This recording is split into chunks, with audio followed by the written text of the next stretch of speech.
আপনি একজন সংবাদকর্মী হিসাবে গত 16 বছরে যে নিপীড়নের মুখোমুখি হয়েছেন, এবার কি তার এক পরিমাণ নিপীড়নের মুখোমুখি হয়েছে? তারা কি তাদের অফিসে আগুন লাগানো হয়েছে বলে আর কাজ করব না বলে বসে আছে? তারা কিন্তু বসে নেই। সরকারের সাথে তাদের কথা হয়েছে, তারা আবার চালু হয়ে গেছে, কাজ করছে। এই যে ফাইটিং ব্যাকের স্পিরিটটা, এটা তো থাকতে হবে।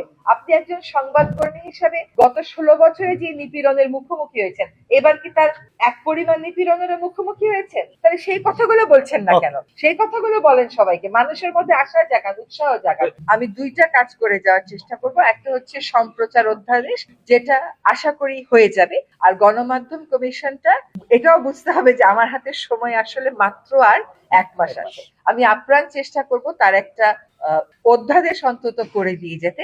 যে গণভোট অনুষ্ঠিত হবে 12 ফেব্রুয়ারি, বাংলাদেশের পারসেপশনে অনেক মানুষই অল্প, এক্ষেত্রে কাভারটা করবেন কিভাবে? কভার করা যাবে, অনেক মাধ্যম আছে।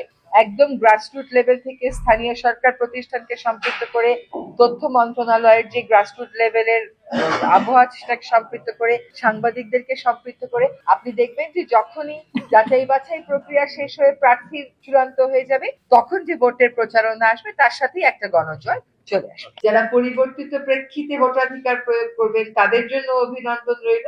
আসুন আমরা সকলে মিলে ভোটের আবহটা তৈরি করি। ভোটের ক্ষেত্রে আপনার কি দায়িত্ব একজন সংবাদকর্মী হিসাবে, আপনার কি অধিকার একজন নাগরিক হিসাবে, এটা জানি।